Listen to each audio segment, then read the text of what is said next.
Good morning, ladies and gentlemen. A pleasure to be with you. Thanks to those participating here in the Melbourne Hotel. Thanks to those participating via the chorus line, and a big thank you to those participating via the webcast, and especially if you're a Pilbara Minerals shareholder. We really appreciate your attention.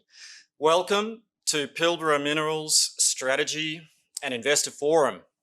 A slightly different forum to how and where you might have heard from us historically, but we think an important opportunity to present a more fulsome story about what Pilbara Minerals is up to and why. And in particular, the important piece that we think we have to play through a fantastic team and an amazing resource at our Pilgangora project. A quick reminder that there's a Q&A session running this at the end of the presentation, and we'd like to be able to hear questions from each of the forums. So just a reminder, for those that are participating via the webcast, you can ask a question. There's a tab named Ask a Question, and you can log your question. Our team will be paying attention to the chat line, and as a result, we'll do our best to try and address questions from each of the forums.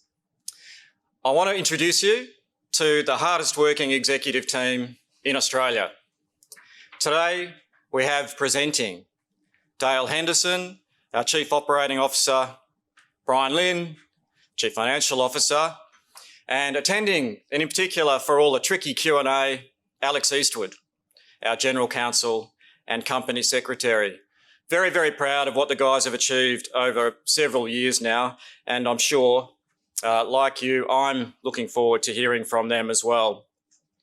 So we're in this amazing time. We've been through a tough period when the lithium markets, lithium raw materials clearly wasn't working in our favour. But Pilbara Minerals got through it with aplomb, and we are now ready for the global energy transformation.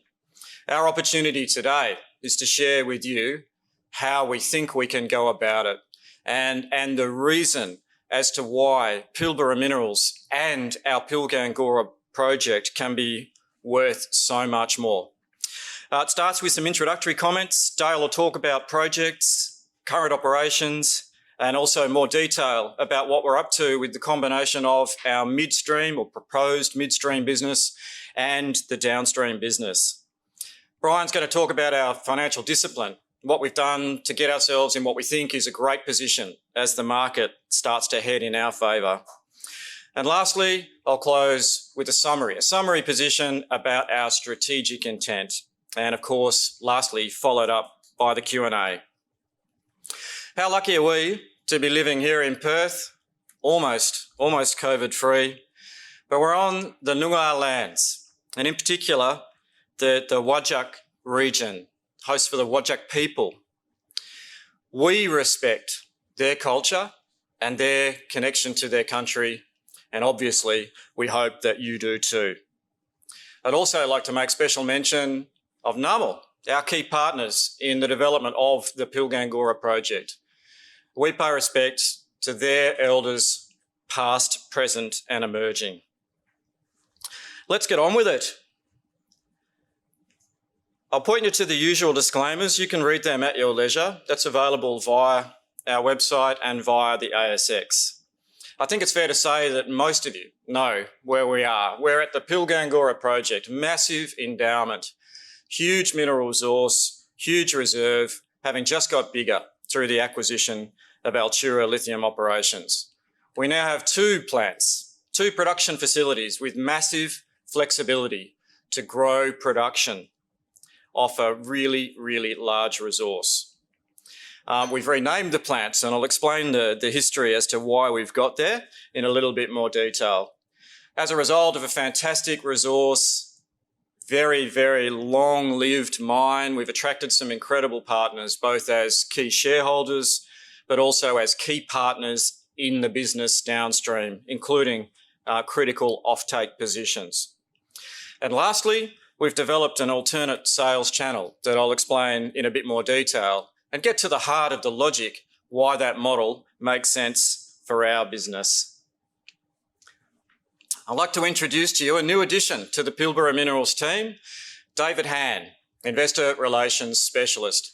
David has a long history in the combination of broking, the analyst community and financial sectors. We're lucky to have David on board and he's a fantastic fit for our team. I encourage you all, whether you're online, via the email or via direct calls to David, you'll find him an important resource for Pilbara Minerals information going forward. Key strategic shareholders, they're all a big part of our business. You might very well be familiar with our team. I think a fantastic board and a board that's deeply integrated with the management team and vice versa.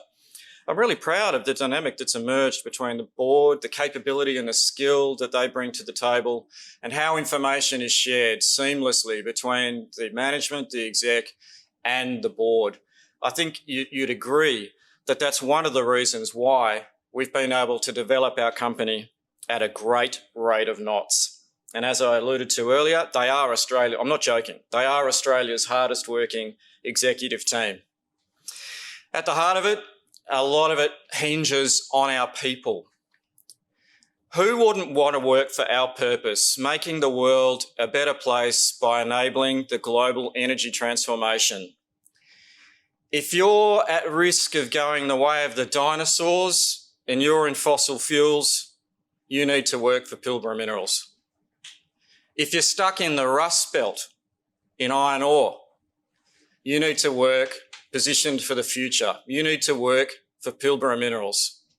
There is a big change happening around the world and we want our employees to be an important part of that change, and that's why we've created what we stand for. This is quite long-standing within our company, albeit the first time we've sort of thrown it out there in the public domain in a meaningful way. But it really gets to the heart of the way we work. We are a bit different, and we don't mind that. The contribution that our team makes is really important as we consider the big changes that are going on around the world. So people, culture, it's right at the centre of the work that we do. Of course, we have some fantastic assets, and we've built more sophisticated systems and processes as the company has grown, but it wouldn't happen without our great team, and we really appreciate them. Of course, we also appreciate the Ngunnawal people. I've been working in the Pilbara for quite a long time now. It's getting close to 20 years. And I'm really proud to have got to know many of the elders in the Pilbara, not just Ngunnawal elders, and I consider it a privilege. They are constructive and sophisticated partners to our business. We really appreciate their involvement, and that's why we decided to use them to help rename our facilities at the Pilgangora project. So now what was formerly known as our Pilgangora Stage 1 project, it's the Pilgrim Plant. The Pilgrim Plant, it's a representation of Pilgangora, the bigger picture. Pilgangora Hills, the land adjacent to the hills. The Pilgrim Plant is well positioned adjacent to the Pilgangora Hills. Nugajoo, slightly different spelling, but Nugajoo is the name of the Altura plant, and that's because it's adjacent to abundant water. There is natural springs right adjacent to the old Altura plant, and as a result, Ngunnawal said you could not think of a better name. And we agreed, of course.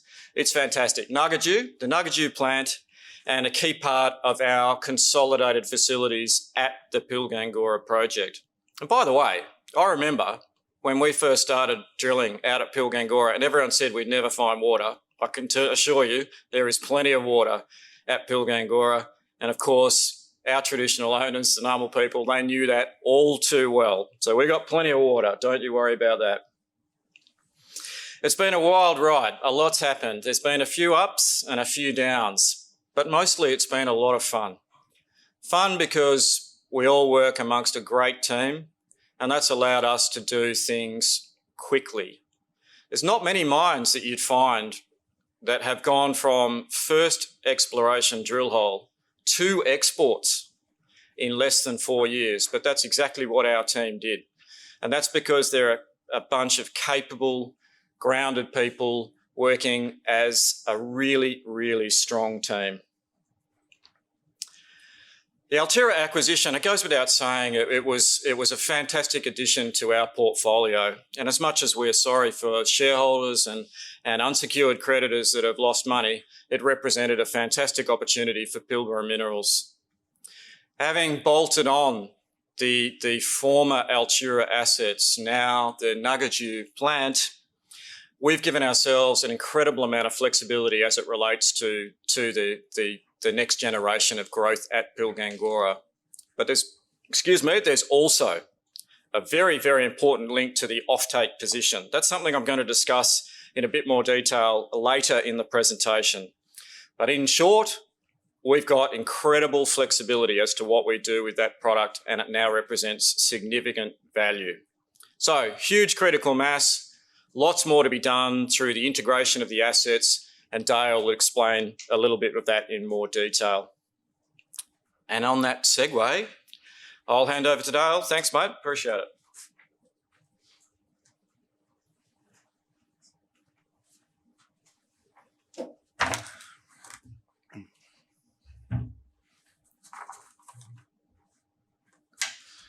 Thanks, Ken, and good morning, everyone, for those in the room and for those online.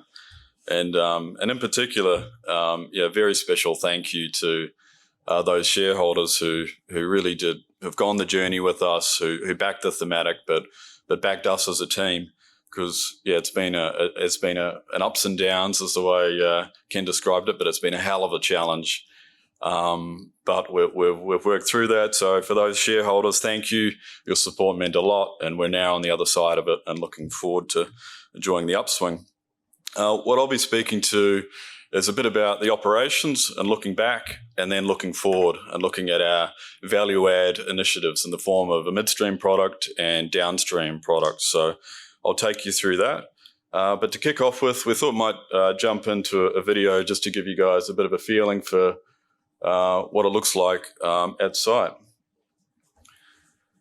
So we've got a bit of a flyover here, and what you can see here is our central pit adjacent to the Pilgrim Plant. It's our widest ore lode, which we've been developing the last 2 years. You can see Macca, our mining services contractor, loading out some of the spodumene ore there, which is the white grey ore. Off to the ROM, the run of mine to be fed there into crushing contractor partners plant, CSI. A pan around of the Pilgan plant, the comminution circuit in the foreground, float circuit out to the top right, and sheds which hold the final con top left.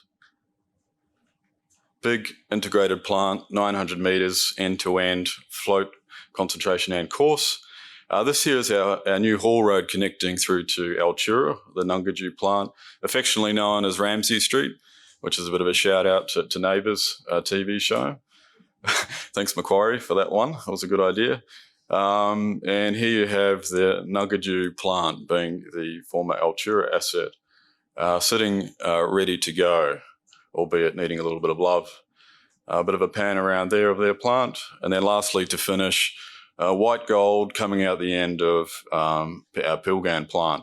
Coarse product to the left, and our fines product to the left and coarse product on the right-hand side there. Loading out to Cube, our haulage contractor, and there you have it. So we are 25 months into operation. So 1st of April 2019 was when we kicked off.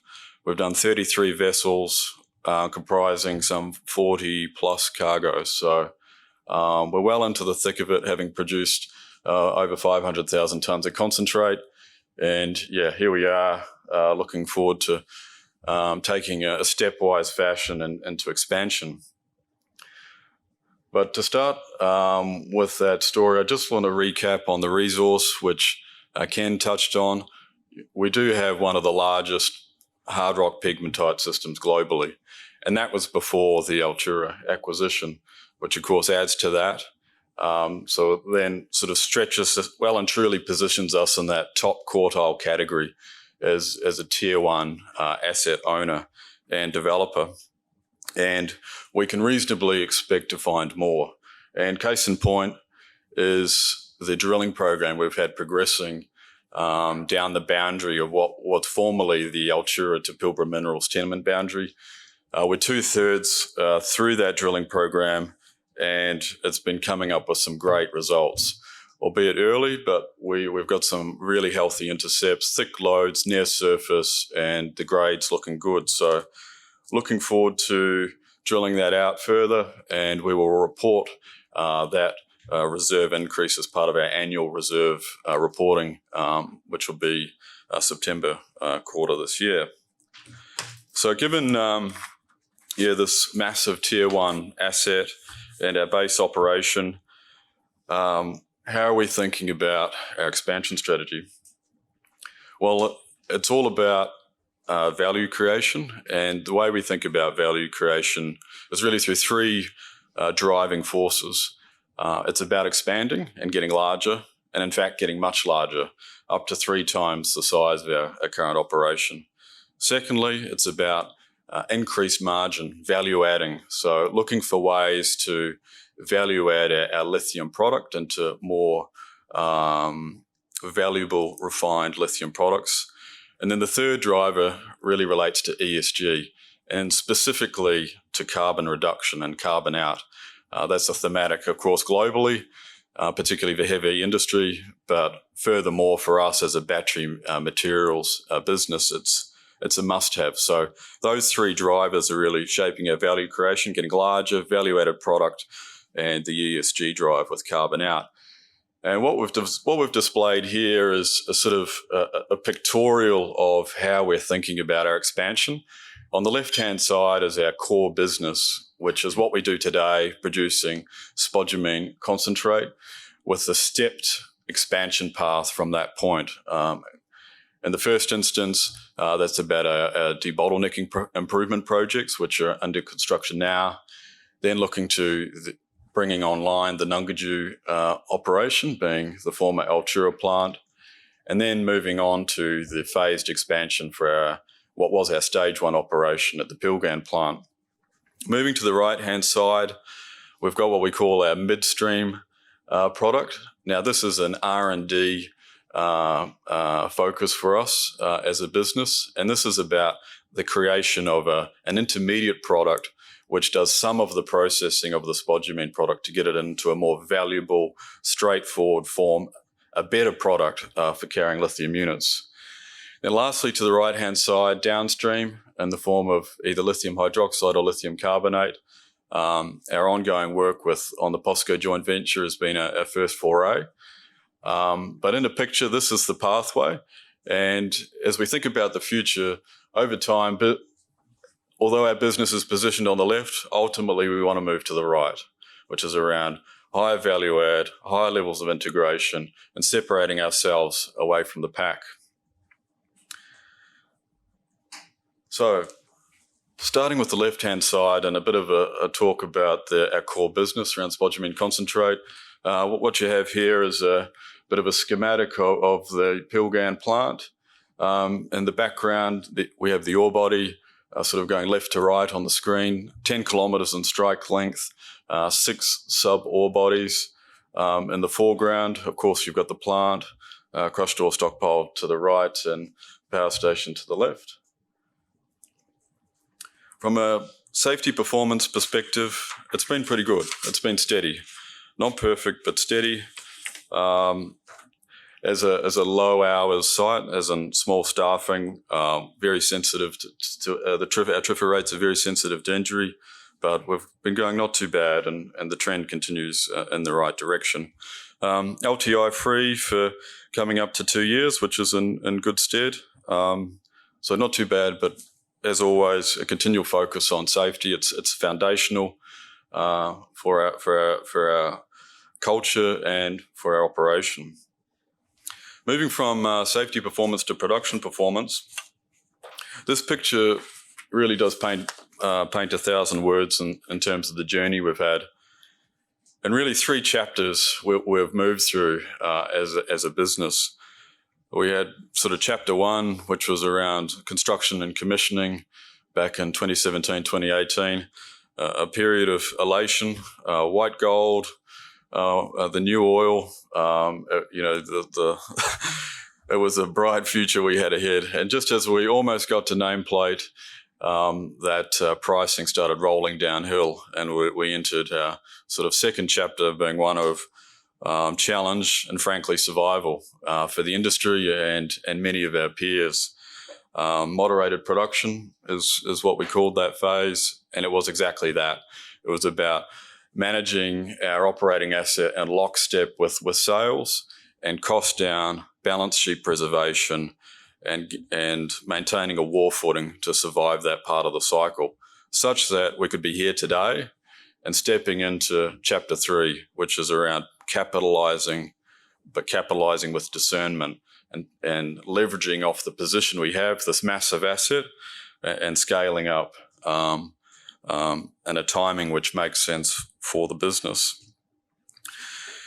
Now, as part of this period through the moderated production, it was a hard-fought period, not only around being on the other side of that period, but during that period, it was a key phase for the business to really get better, frankly. And for us, that was about becoming a leaner, more performance-driven organisation, driving down cost and improving operations performance, namely lithium recovery. And to that end, that's been our journey with lithium recovery. I love the trend. That's a linear line going straight there. Ken wants it to keep continuing. I'm telling him, no, well, it's got to taper off at this point. But where we find ourselves today is 70% is the new normal for our lithium recovery. And we see ourselves, frankly, head and shoulders above many of our competitors. And we see this as a key differentiator. But as I said, it was hard fought, and it's come through the dedication of our team in all aspects, a business-wide effort of teamwork, a relentless focus on improvement, and a first principles approach to test work, engineering, implementation, followed with operational discipline in the field.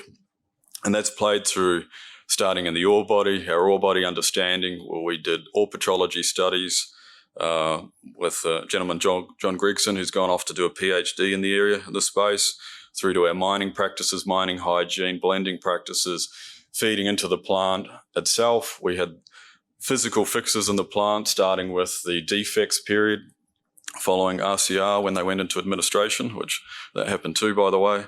Just to remind everyone, we had that, plus plant improvements itself. You name it, we've done it, plus the operating discipline aspect. All of that sums through to what you see today. And we have a first-rate team who is incredibly capable. And it's through this technical backbone gives us so much confidence about where we want to take the Nungajju plant, the Altura operation. So moving from recovery to that expansion plan, what you have here is a stepwise approach to expansion. And what we're contemplating here is, in the first instance, our improvement projects, which are underway, followed by bringing the Nungajju Altura plant into operation, and then bringing the expansion focus back to our Pilgan base operation. I think the thing to emphasise here is we've got flexibility. We can time this expansion when it makes sense. This is not greenfields expansion. This is brownfields expansion off a base which contemplated expansion. So we're in an incredibly solid position to step into expansion when that makes sense. And as you can see from the blue sort of stream, that is the step up from the Nungajju plant, care of Altura's operation. And I'd just like to give you guys a bit of insight into what that looks like. So quickly, a high-level overview gives sort of the lay of the land for the Altura asset. Their tails facility up the top in the background. Their pit, our pit, I should say, out to the right. And where we're at with the acquisition is it transferred in January, and subsequent to the transfer, our focus has been really around getting ready. It's been around under the evaluation work, mine plans, understanding the maintenance requirements through the asset, studying the engineering fixes we'll look to deploy, assessing the contracts, etc., etc. Now, all of this is summing through to a decision point, an FID decision point, which we're timing for late June next month. So coming up upon us, and we'll be taking that forward to the board. And so subject to market conditions and those approvals, we will look to get it back into life. We're thinking most likely would be a recommissioning in December quarter this year, initially using some of our transitional ore, which we've stockpiled. So we think that's a really smart way to undertake a rolling start to bring the operation back to life. And then as we step into next calendar year, January onwards, would look to ramp it up to a full rate of knots.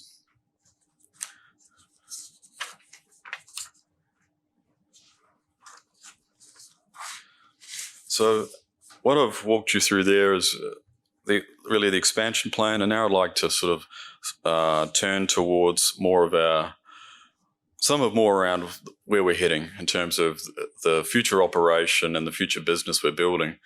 And starting with, we've got a series of projects which are starting to take us in that direction, and these are related to emissions reduction and carbon displacement. And the noteworthy mentions here are, firstly, we're underway to deploy a 6 megawatt solar farm. The team's busy working on that, and we're looking to award that in the second half of this calendar year. We're doing some work on ore sorting. In fact, we have done for the last 2 years.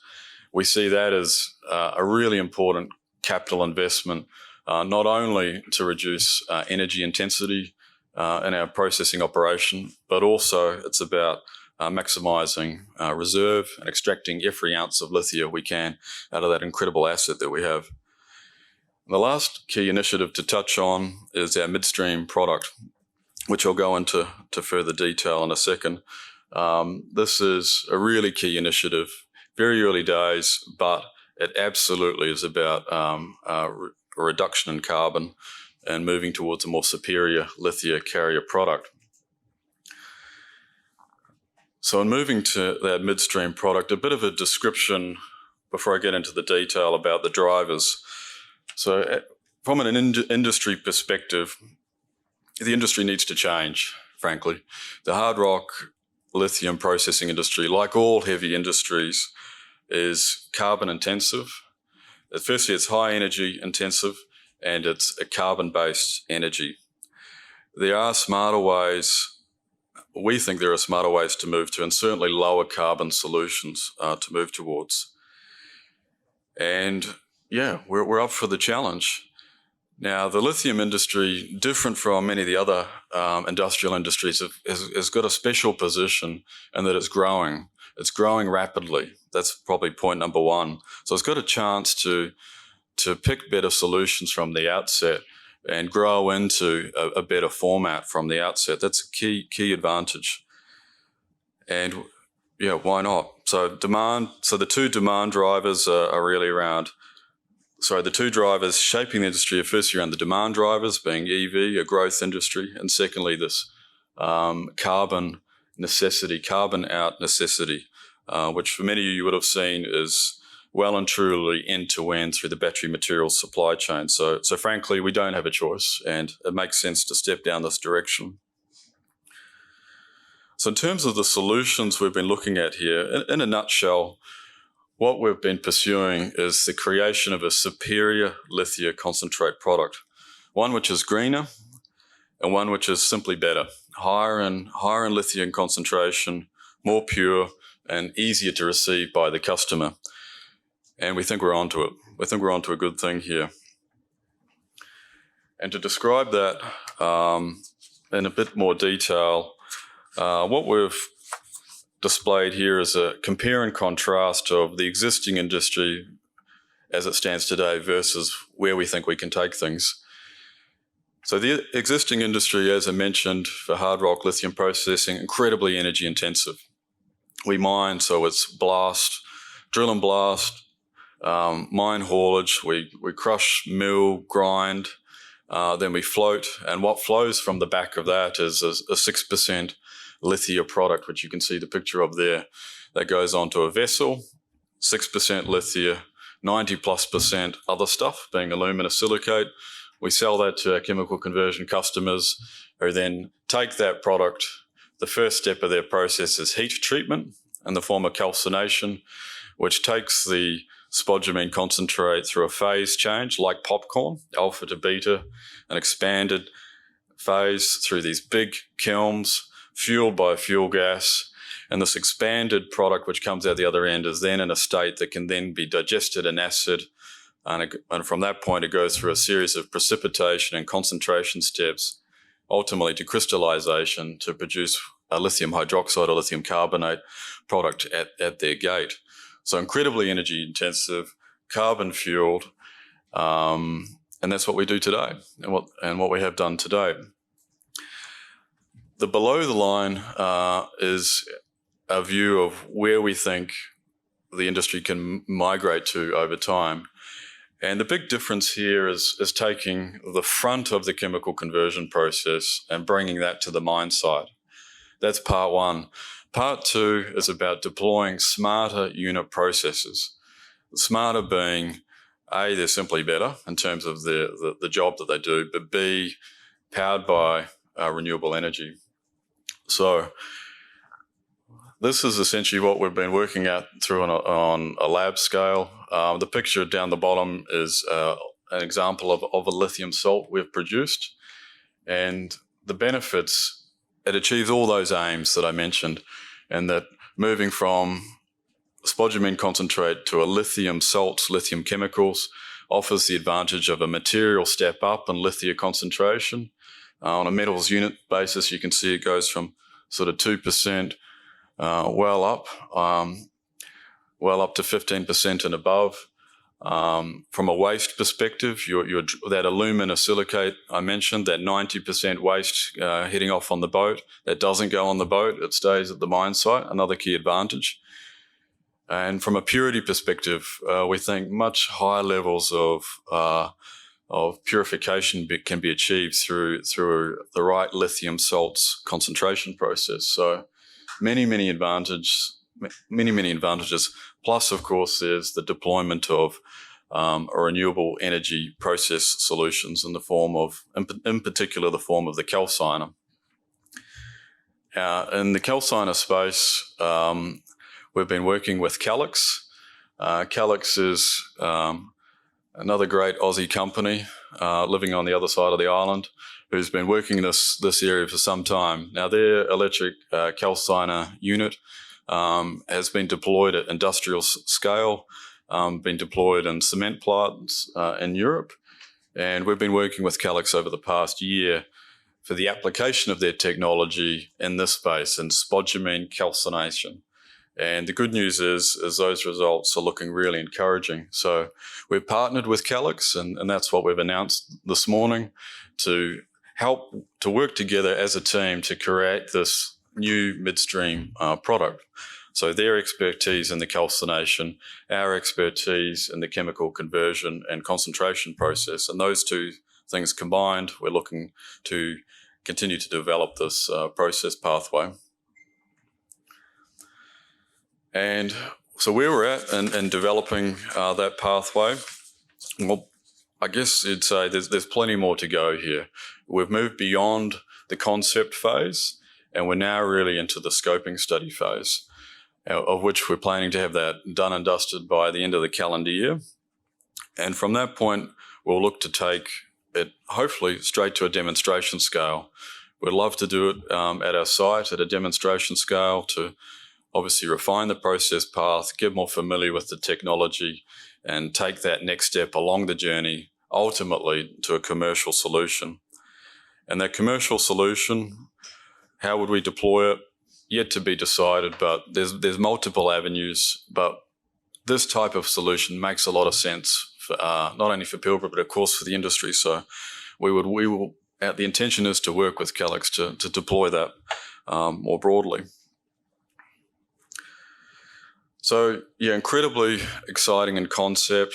The concept work stacks up plenty more work to go, but I'd just like to emphasise, as much as we're excited about this, we are grounded, and we're grounded in our base operation, our base business, and our expansion path. So we have not taken our eye off the ball in that regard, and we see this for what it is, a very, very important value-add R&D piece of work, which will continue to move that forward. But 90% of the business focus remains on our core business. I'll also mention that we're absolutely aware we're not the first ones to talk about doing this, and a number of our peers are talking about various lithium salts carrier products, and to that we say great, fantastic, more the merrier. The industry has to evolve.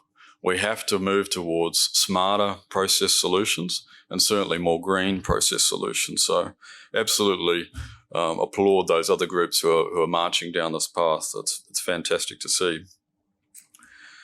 Now, moving from our midstream product and to finish on downstream.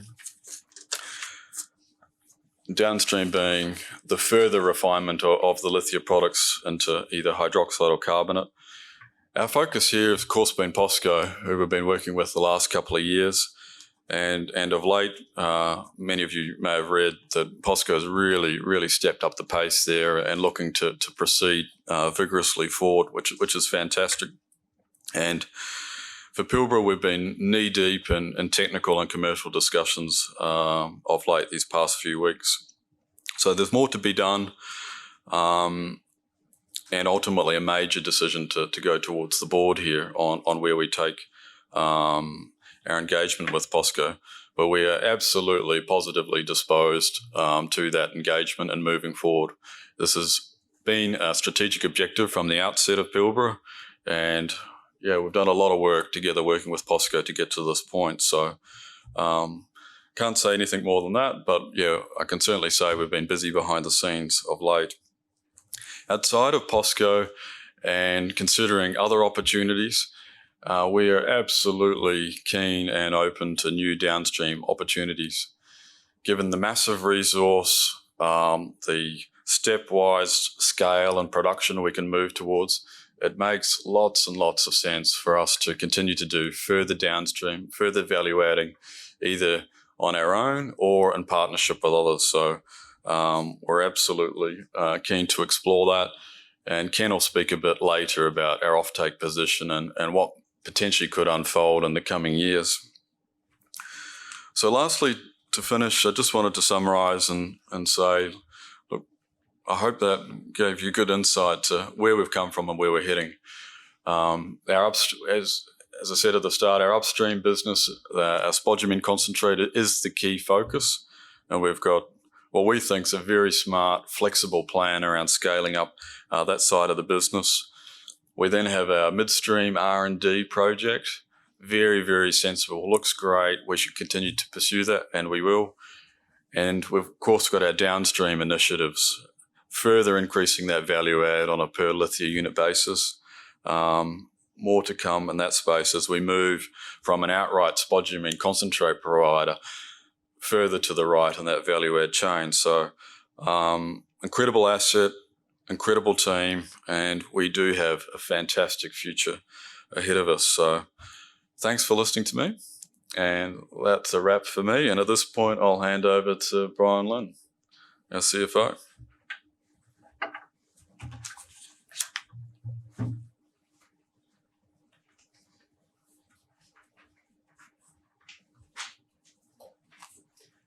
Thanks very much, Dale, and good morning, everyone. We've probably all heard the adage that a year in football is a very, very long time, but what I can tell you is the last 18 months in the lithium game has been incredibly a long period.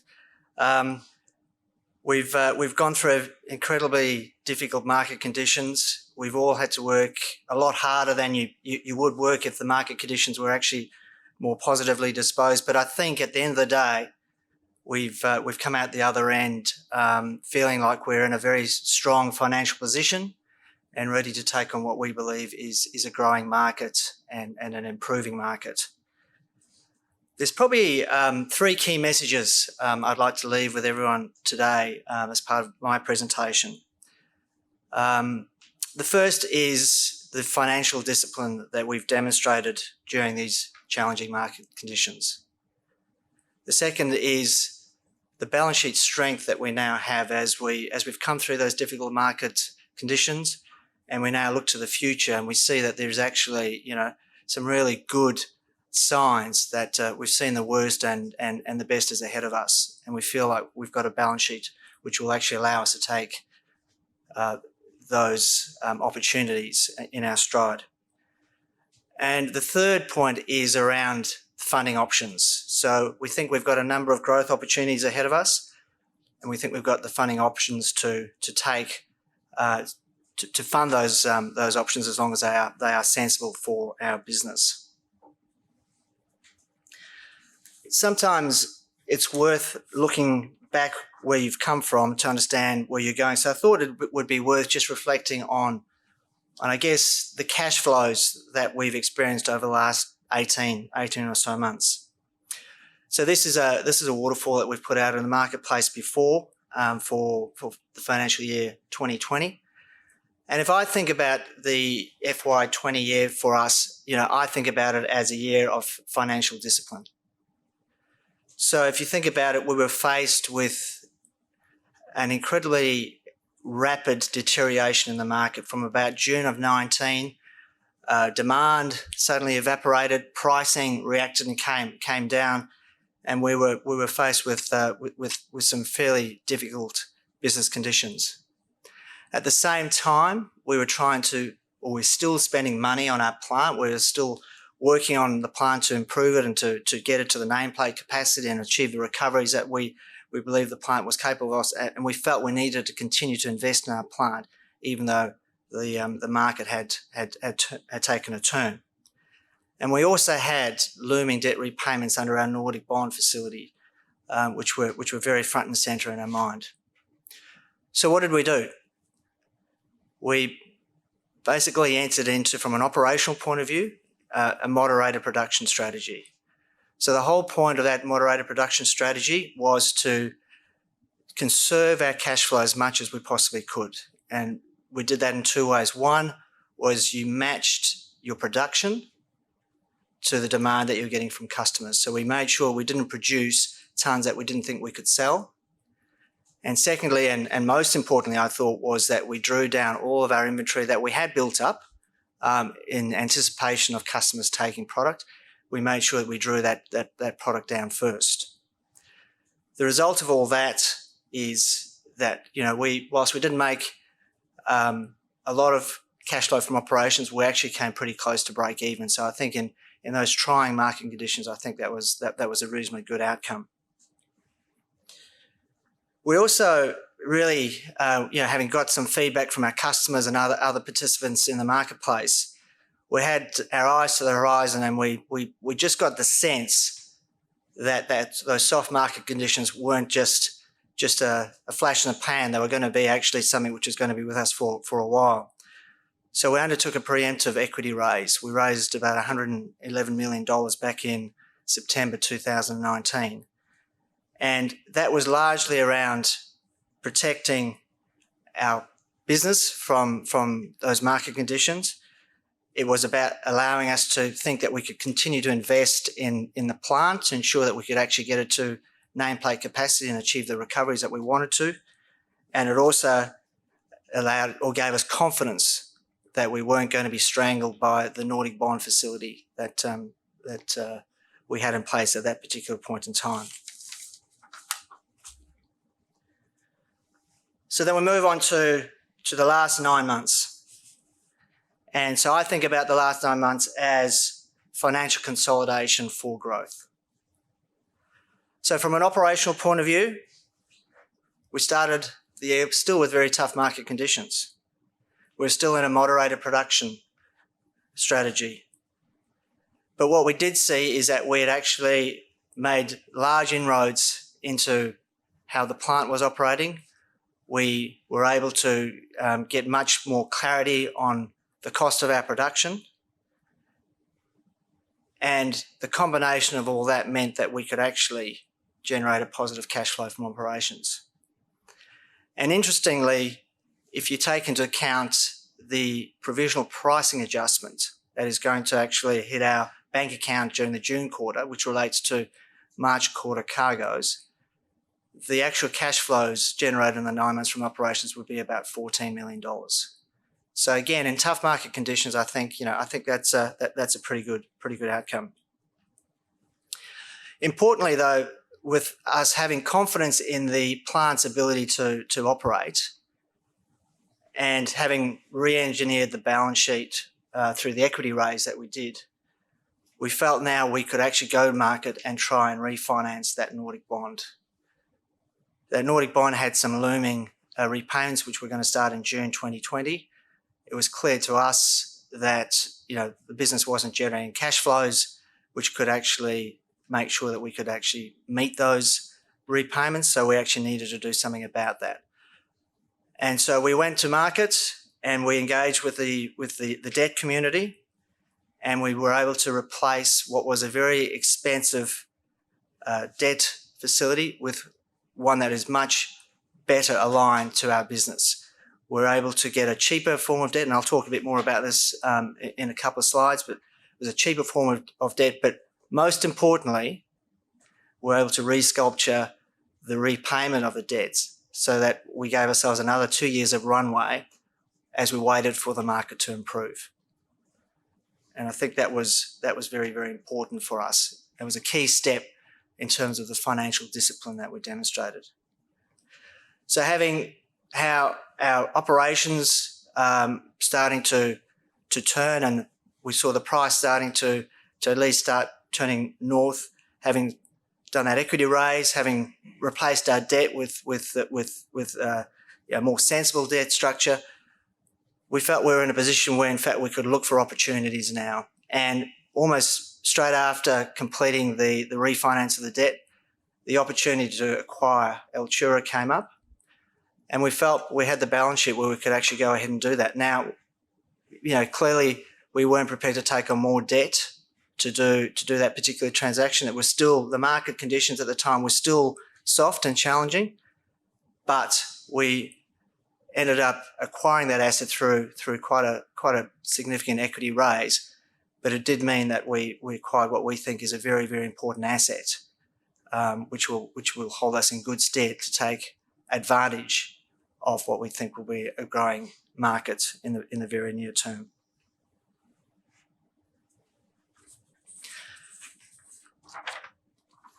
This is really just a pictorial of trying to show the actual quarterly margins that we've actually achieved since September quarter of 2020 to March. And what you can see is, as we were,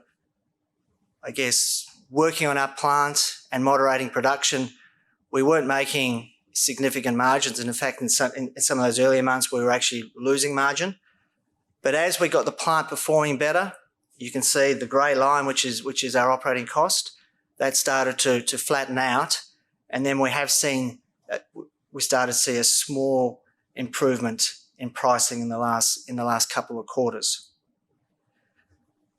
But if you look to the future and you actually look at what some of the independent forecasters are expecting for pricing in the very near term, what you can see is that we should be in a world where the pricing dynamics are going to be much more positive for our business. Now, if we can be disciplined about our costs and try and maintain our costs at similar levels, you can see that the margin that we're going to be producing is going to be very healthy. Healthy margin is healthy cash flow, which is returns for shareholders. So we're pretty excited about the next sort of 1 to 2 years, because we do think that the prices are going to be incredibly healthy. We do think that we have got a very good business. We've got a disciplined business, and we think we can actually generate some very good cash flows as a result of that. So again, we think that the financial discipline that we've demonstrated has positioned us well to take advantage of an improving market. So I mentioned the refinance of the Nordic bond before, and I thought I just wanted to spend a bit more time on that because I think it was a real key to a key step for us as a business to take to make sure that we actually could take advantage of the market when it did turn. So I spoke before about the challenges that our business was being faced with looming debt repayments. But we felt that having done the plant improvement work and the equity raise, we could go to market and just understand how much appetite there was in the market to replace that debt. And we were quite surprised with the level of interest. We had an interest from a number of different areas, but in the end we felt the most compelling was the offer from BNP and the Clean Energy Finance Corporation. The reason that was compelling for us was not only was it cheaper debt, but these guys were prepared to, as they termed it, to bank the recovery in the lithium sector. So they were quite happy to give us a runway of 2 years to wait for pricing dynamics to change and to improve, which would therefore support cash flows which would be available to pay back the debt. So for us, it was quite an easy decision in the end to go after what is quite a conventional finance facility with these two banks. We got a cheaper interest rate, but most importantly, we actually got to resculpture our debt repayments so that it matched more closely the period when we expected to actually generate cash flows.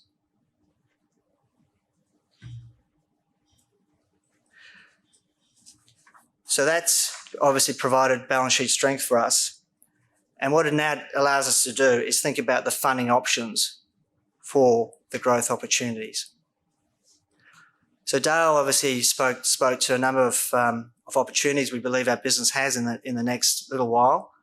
And obviously to take advantage of those, we need to find funding sources. So if I just step through, the 3 or 4 key ones in my view, the first is the Pilgrim Plant improvements. So this is where we're spending money to take the Pilgrim Plant from about 330,000 tonnes of concentrate to about 380,000 tonnes. So we've already put in place a prepayment with Yibin Tianyu, one of our customers, for US $15 million, and that basically will fund the works that are required to complete those plant improvements. Clearly, the Nugajoo plant restart and improvements is front and centre for us at the moment. That's, I think, the most important piece of work that we're doing in our business right now. And there will be some money that will need to be spent as part of that. We're obviously going through a fairly detailed analysis of that at the moment, and there will be more to say on that in the very short term. But if we think about, how we're going to fund that, well, we've got $100 million in the bank. So clearly that's going to be a source of funding that work. We've also got the opportunity to increase the debt facility we have now. So we obviously acquired the Nugajoo assets through an equity raise. They're unencumbered. Those assets can form part of a security pool if needed. And on the back of that, we should be able to access more debt as long as it's sensible. Posco Downstream joint venture is also another important piece of work that we're currently rounding off on. People may recall when we did the original deal with Posco, we put in place a convertible bond which they would provide. So on the assumption that we do proceed with an investment in that joint venture, then that will be the source of funding to allow us to do that. And then lastly is around the incremental expansions of our existing facilities. So we've always spoken about expansion opportunities. We've always spoken about doing that in a disciplined way when we think that the market is actually going to be there. And so when the market is there, we think we've got the opportunities to either use customer prepayments, existing cash flow from that will generate out of operations, and again, the ability to upsize the existing debt facility and the working capital facility to actually be able to fund those. So in summary, again, I just really wanted to go back to the 3 points I started with. One is around the demonstration of financial discipline in what has been a difficult market. You know, I think as an organisation, we've done a good job there. The other is around, you know, where we pop out at the other end in terms of balance sheet strength. We've got a strong cash balance. We've got a sensible debt facility in place, and that really puts us in a strong position to actually grow our business from here. And then thirdly is around the growth opportunities that might come. We think we've got, you know, credible sources of funding to actually take advantage of those growth opportunities. So that's a wrap from me, everyone, and I'll hand back over to Ken.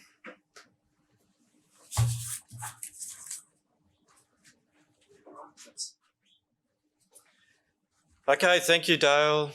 Thank you, Brian. Because they're grounded, humble guys, you won't hear them singing their praises, but I'm going to do it on their behalf. Dale and his team have done an amazing job with our Pilgrim Plant, and we expect that we can overlay our expertise to the Nuggatu plant in exactly the same light. How good are they? Well, Independence Group disclosed, you don't hear much about the Greenbushes show pony, but they disclosed that recoveries at Greenbushes were between 65 and 75%. We achieved 72.1% in the March quarter. We are absolutely industry leading when you consider that we are producing the combination of an SC6 product and they are processing a 2% head grade as compared to our, say, roughly 1.4% head grade. So Dale and his team have deployed a fantastic layer of skill and hard work to achieve industry-leading recoveries, as I said, at a 6% product spec, because there are others producing a lesser grade. In the case of Brian and Alex, the sleepless nights that they deployed to achieve the financing with the CEFC and the BMP facility was extraordinary. Let me remind you, in the period June to September last year, that was the lowest of the lows in chemical pricing and spodumene pricing. And we took our headline interest rate from 12% to less than 5%. Absolutely unbelievable, and a credit to Brian, Alex and their teams, and a credit to Dale and his team. Brilliant, absolutely brilliant. All right, so moving on. What else are we doing? I'm going to go through and partly summarise and partly flesh out our strategic intent. Here we have our sustainability pillars. We've been a lot more fulsome in our disclosure as of the FY20 financial reporting period, and our intention is to do more of that. We're taking this aspect of our business very, very seriously because, of course, it's the right thing to do. But it's also a big part of your value add to the industry. It's critical. So we're giving it due attention, and of course, you will see more about it from us over time. In FY21, we've continued to get on with it. So some of the sort of key packages of work are already underway that'll become part of our reporting for the FY21 year. And we've listed a few of the sustainability initiatives that are underway. Let me call out a couple. We love going to the Yandiyarra community. We've got a Books in Schools program running there. The bottom right, Soa the Hulk. Soa the Hulk is a champion MMA fighter, and he runs Healthy Minds. Fantastic guy, and a really good program to get our team into.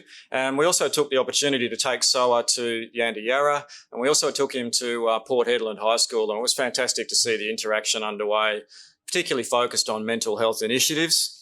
The bottom left photo there, key initiatives around Indigenous Enterprise, and this particular one was, again, another important one because it represented the highest value contract that we've awarded to a NUML-aligned business.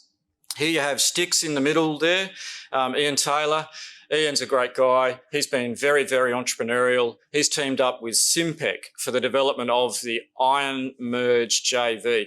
And what they're doing is they're going around winning work in the Pilbara, including at Pilbara Minerals, for structural, mechanical and piping works. Really good effort. So the Simpec JV's doing our stage one or Pilgan improvement works, travelling really well.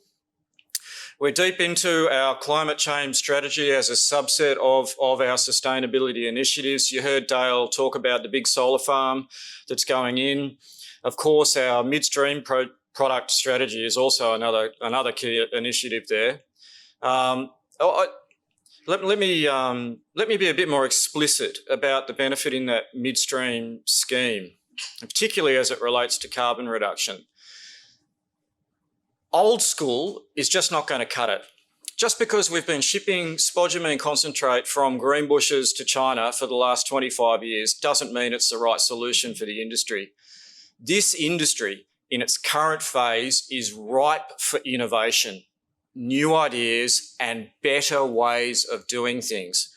And what Dale and his team have flushed out through the work that's been underway for the best part of about 15 or 16 months now is, of course, the calyx calcination technique, which is a beautiful match to our fines flotation concentrate.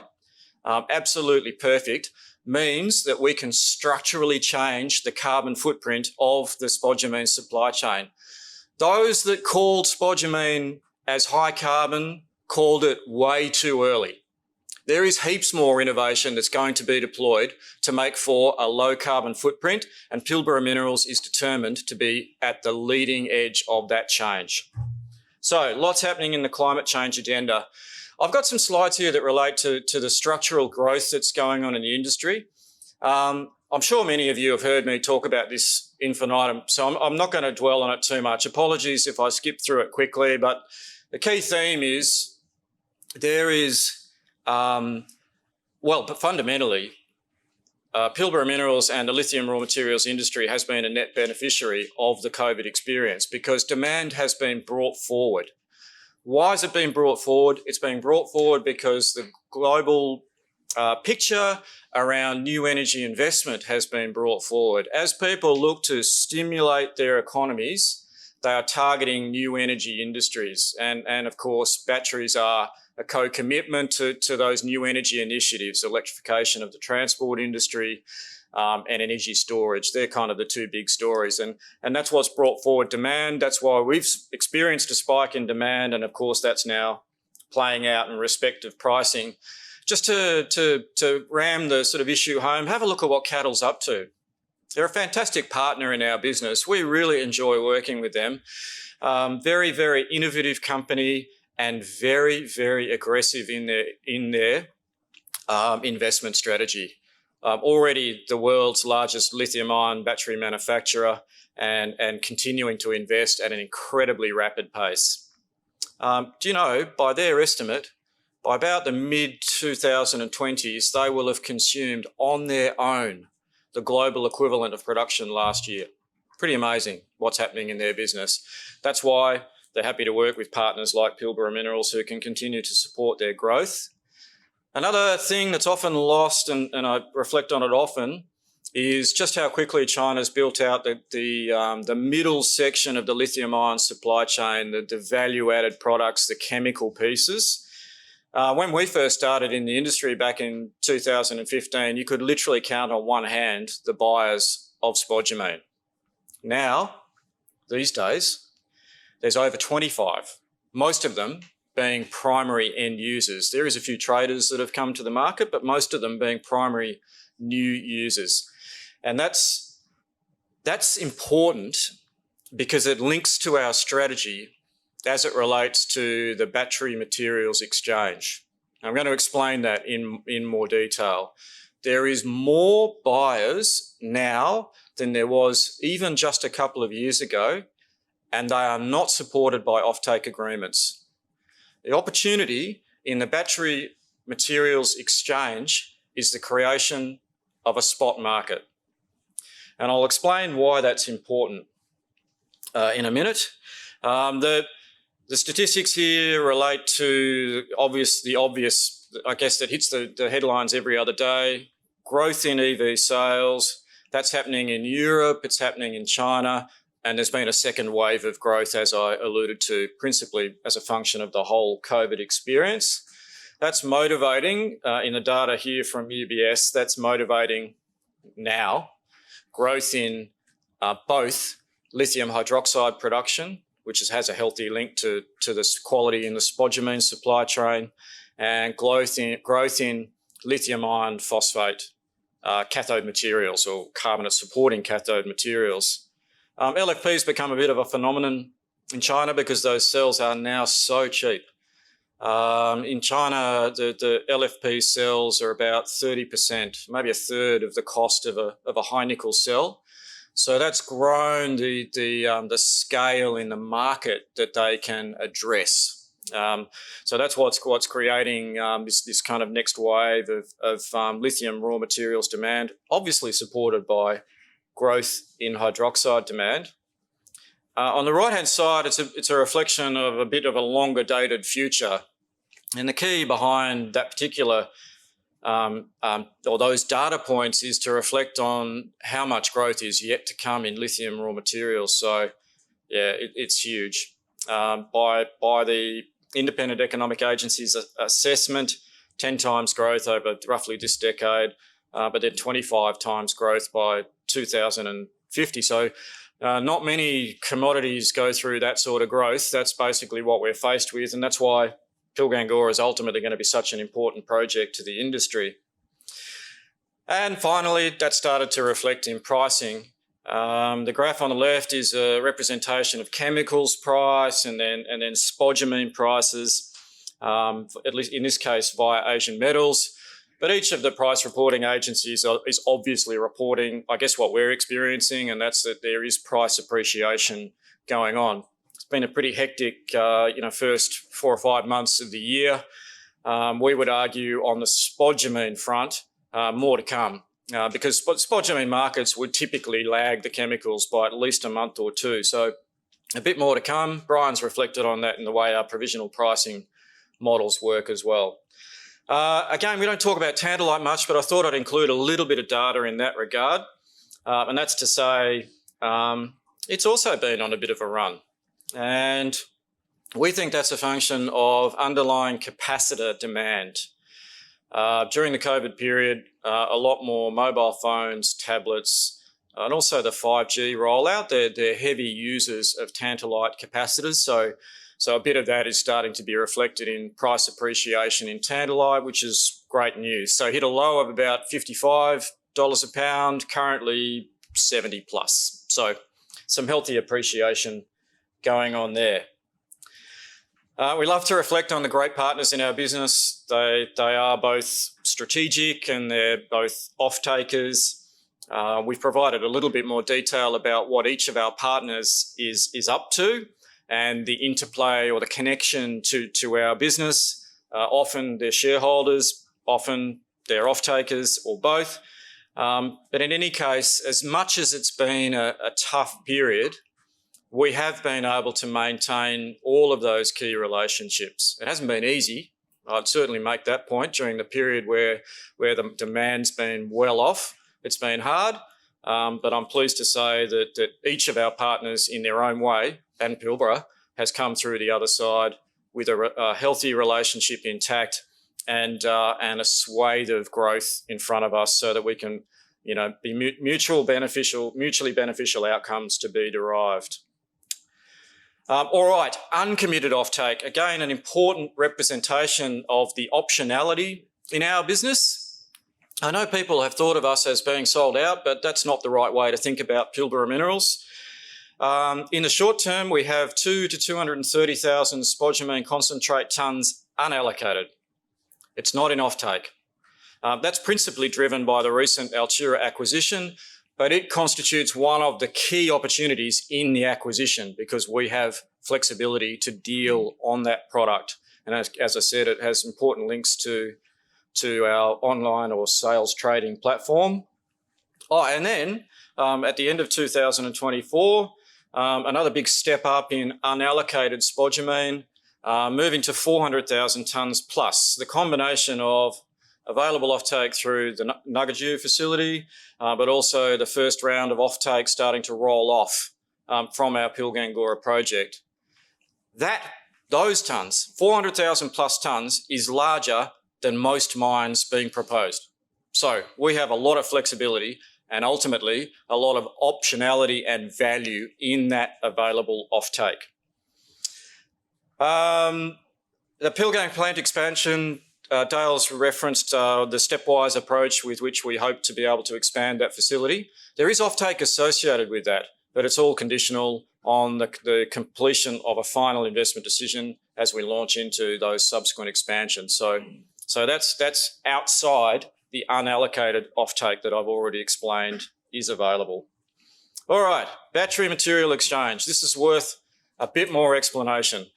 A key point of value that we are hoping to unlock. So what we're doing is we're basically opening up the pool of unallocated product to a broader buying group than was available historically. In essence, the creation of a spot sales trading platform. It's really slick infrastructure. Believe it or not, developed here in Perth. We scoured the world looking for something like this, and we ended up in our own backyard, which is just fantastic. GLX Digital has done the work here on our behalf, and it's very, very cool. The benefit that we get out of it is being able to create buying tension by opening up the pool of available buyers in a convenient and single trading platform. It's very, very cool and valuable. Why? Okay, here's the why.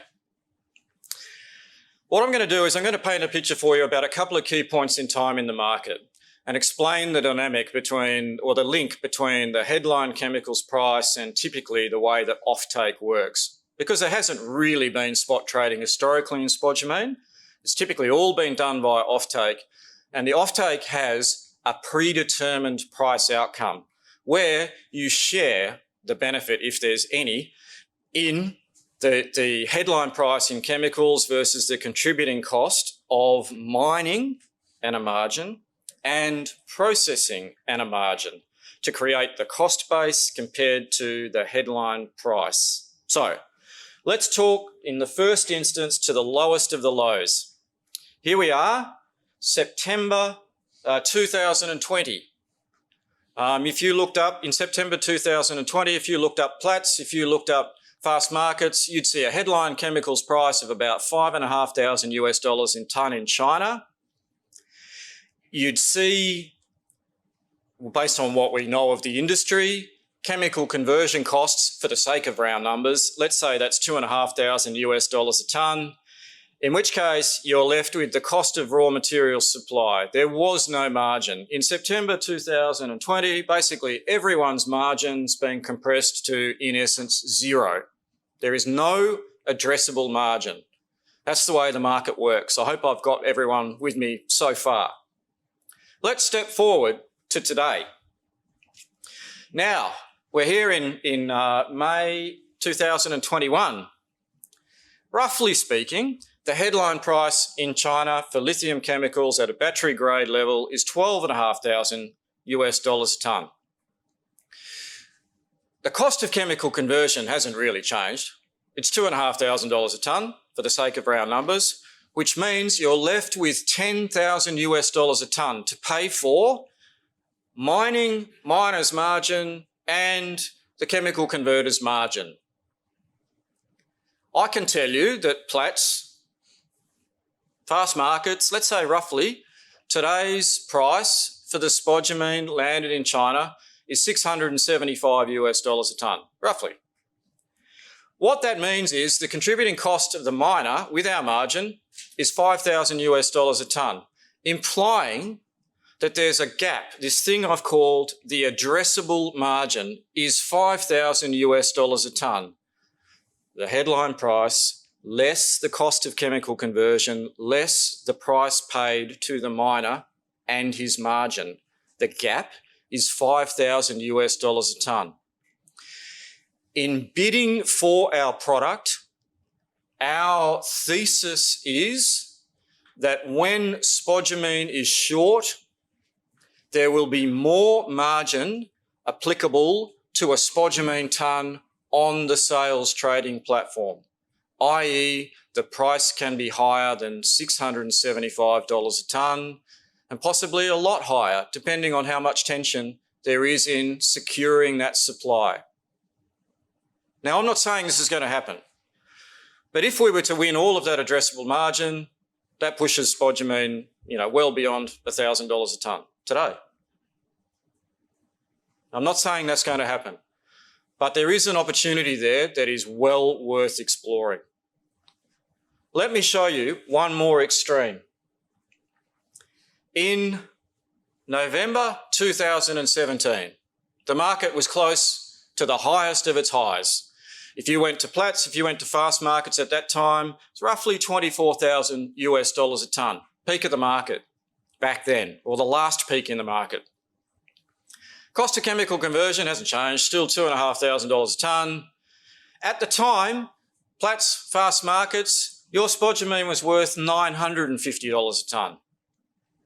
There is still this enormous gap in addressable margin.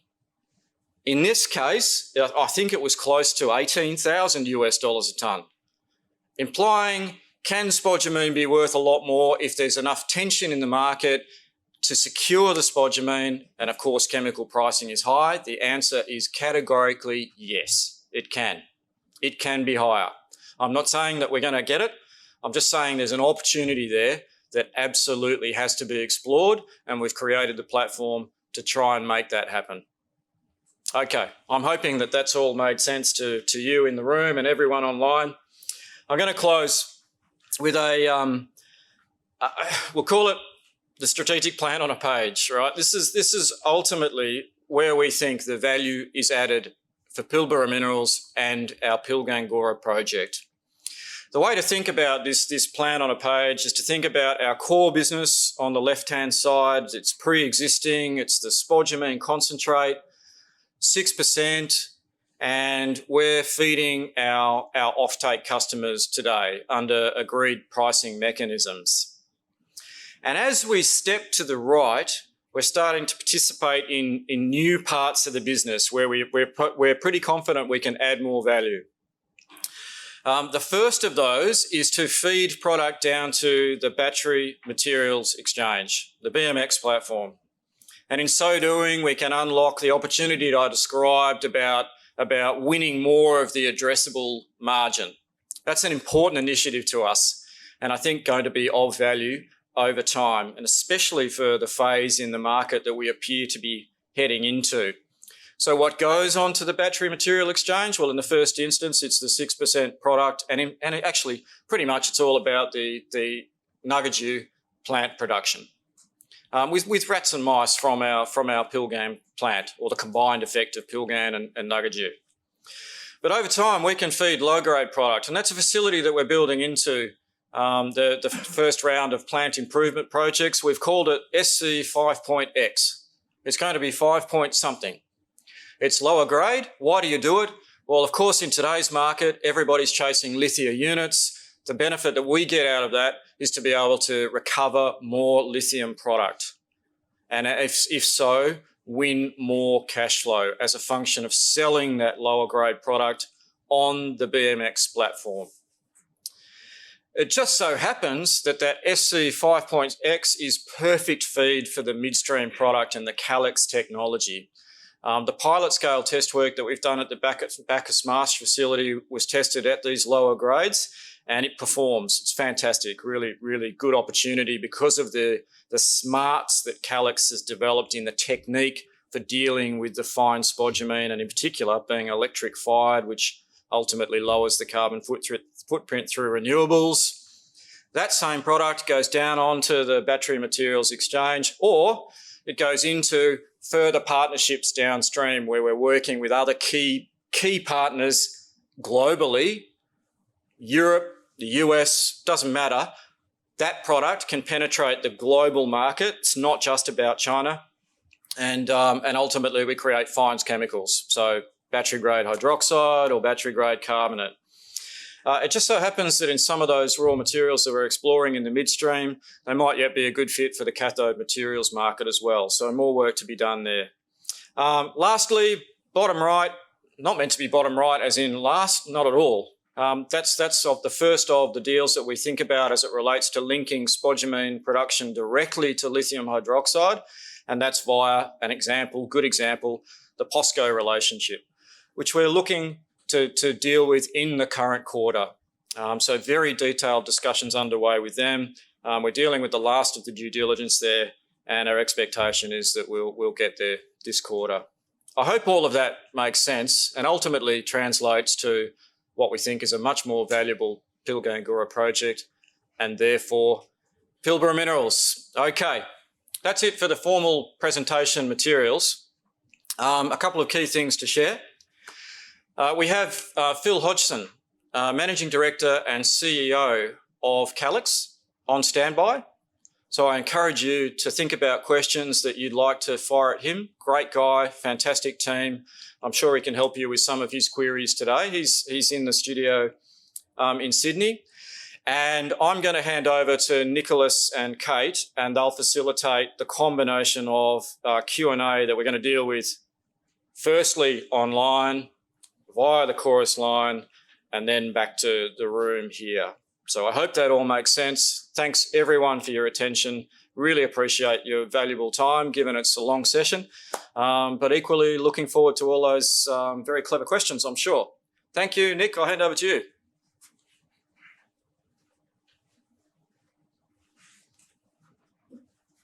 Thanks very much, Ken. Good morning, everyone. Welcome to question time. It's my pleasure to facilitate this session. As Ken said, we're going to do this in 3 phases. So we're going to deal with the online component first. We have had a lot of questions come firing in the course of the morning, so we'll do our best to get through them, but we probably won't get through all of them, unfortunately. So we will make a note of those that we don't get to, and David and myself will reach out to you later in the day to address anything that we don't cover. Before I get into that, for those who are dialed onto the Chorus Call telephone conference line, can I just ask you to log your question by pressing *1 on your telephone pad if you'd like to ask a question. We'll start with the online first so that we give you guys on the phones a chance to form a queue. And then once we've done the telephone questions, we'll move to everyone in the room. We've got 2 roving mics, so there's going to be no shortage of questions coming thick and fast to the Pilbara team here. And we'll try and keep the responses as sort of quick as possible so we get through stuff. So Ken, I'll start with a question.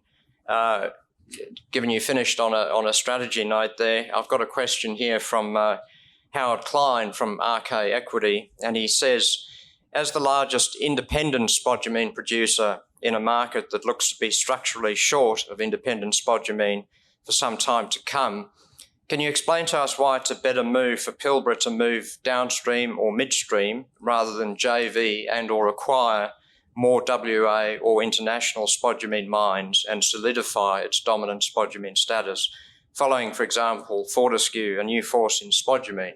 So in essence, why is spodumene to China or elsewhere different to iron ore to China? Well done, Howard. That's a really good question. And trust all is well in the US.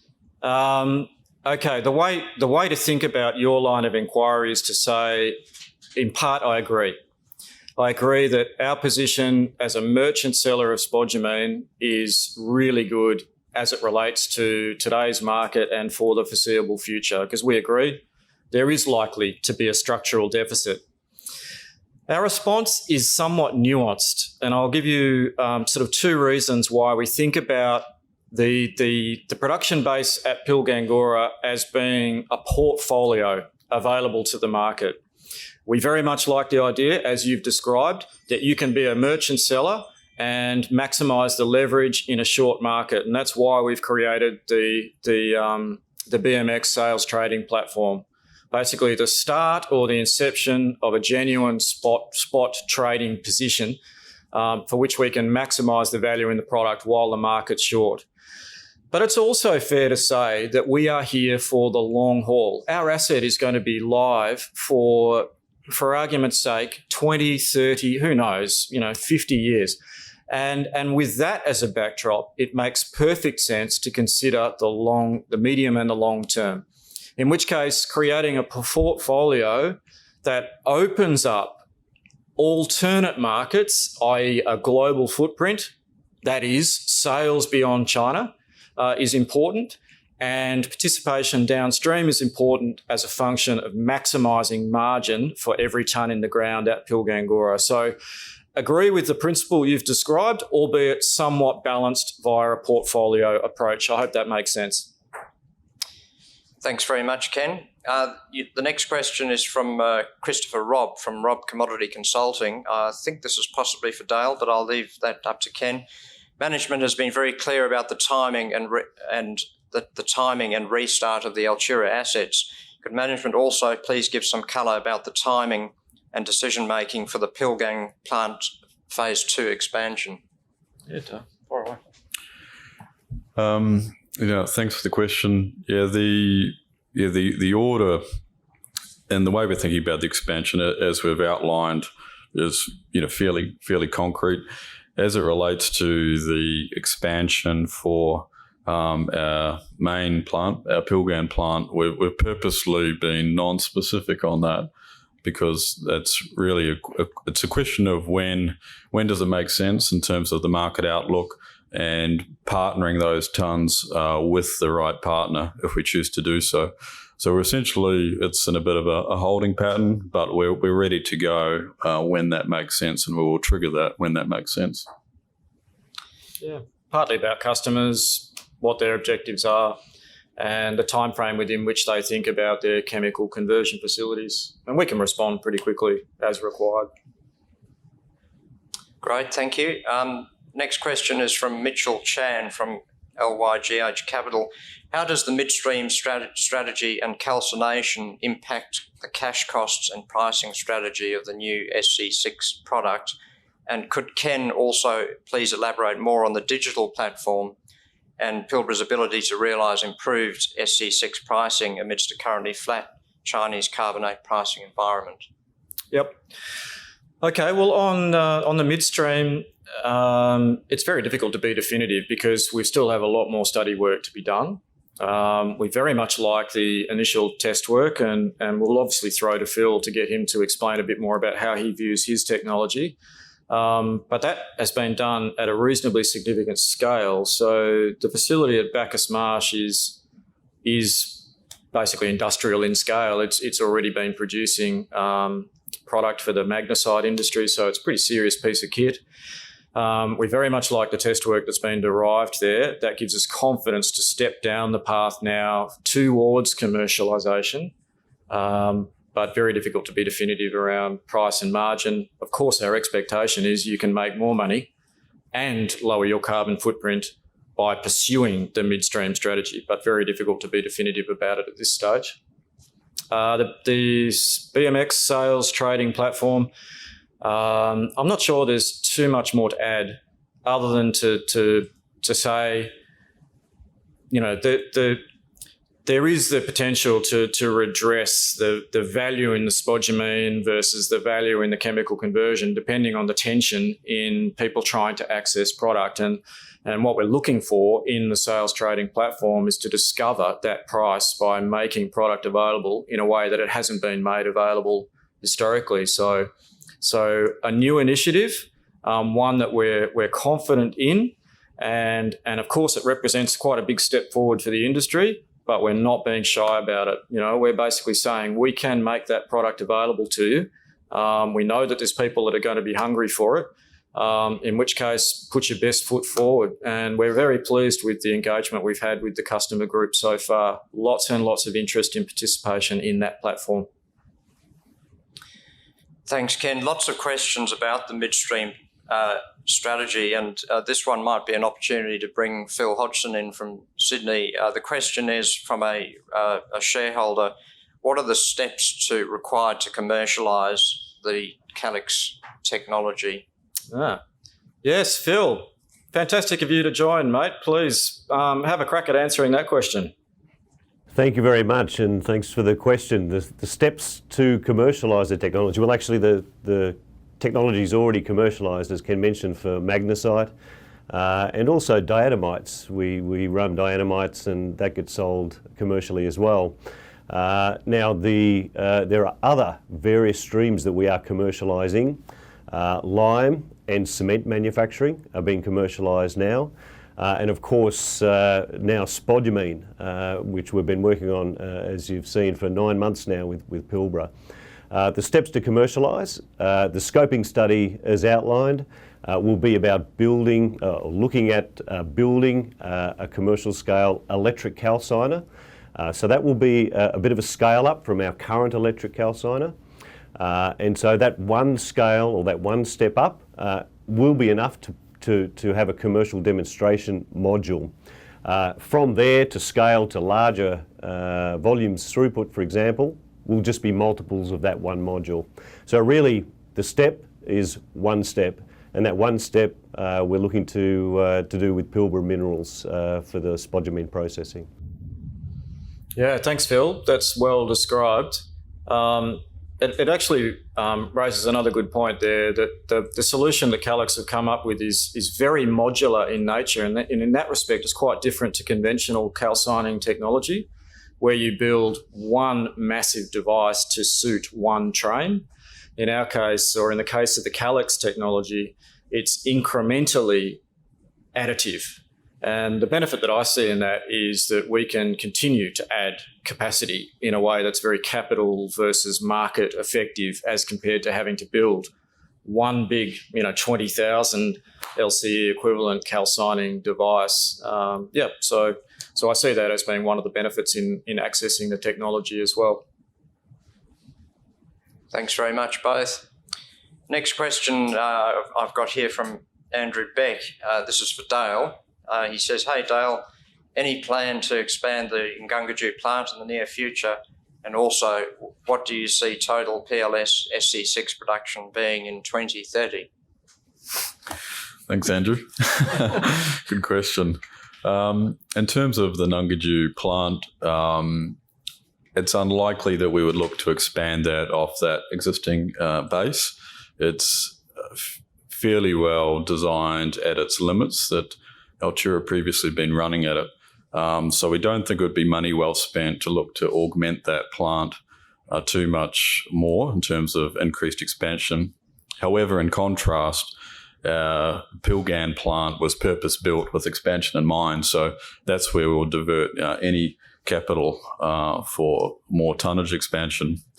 As to where we're at in 2030 for total production, well, you'd have to hazard a guess we will be at full scale. I think given the demand and the trajectories that we all see, the world needs plenty of lithium, and Pilbara's in the box seat to be a major supplier in that. I think the only nuance will be how much have we stepped down that path in terms of increased value add, whether that's midstream or the downstream. But you'd have to think that by 2030 would be converted well down that path and be at scale. Thank you, Dale. The next question comes from Andrew Churnside from Canaccord Genuity. Would the aim be to eventually produce all midstream product? He asks. Yeah, that is a good question. I didn't really address it directly in our presentation materials, but I can give you a bit of a shape of our thinking. I mentioned that creating a portfolio of offtake positions is really important to us, including those that might serve our own purpose. So in particular, a midstream strategy and or participation with further downstream facilities. Given the current offtake position and time, my expectation is that if we were producing at 1 million tonnes plus in spodumene concentrate, approximately 50% would be serving our own supply chain. So it would be part of our vertically integrated business, as compared to the other 50% being for the purpose of merchant sales, including obviously looking after our offtake customers who will be there for the medium and the longer term. Excellent. I've got another question this time, I think probably for Brian, from a shareholder. What's your current debt position? Is your strategy to accelerate debt repayment or consider paying a dividend? No, so the current debt position is $110 million US. That's the facility we have in place with BNP and CFC. Look, I think the way to think about the debt is that we'll want to try and use that as much as possible, that facility as much as possible, to help with any expansion. So I don't think we'd want to necessarily accelerate the repayment of the debt. What we'd probably want to try and do is build up some cash flow, try and use some of that cash flow to expand the business, and then really just expand the debt position as required, depending on what opportunities we're chasing, and really just have the debt roll off in a timely manner, but certainly not to accelerate the repayment. Thanks very much. Also, I would say we'll do a couple more online questions. Just a reminder to those on the teleconference, if you would like to ask a question, please press *1 on your keypad to register your Q&A. We'll be getting to those very shortly. So if you could please, if you have any questions, please press *1. Two more online questions. We've had a number of people asking about the current trade situation with China and whether that will impact or has impacted Pilbara Minerals in any shape or form. Ken? Yeah, we've seen no evidence in our relationships with customers to indicate that there's been any impact as a result of the current diplomatic tension that exists amongst the key reps in government.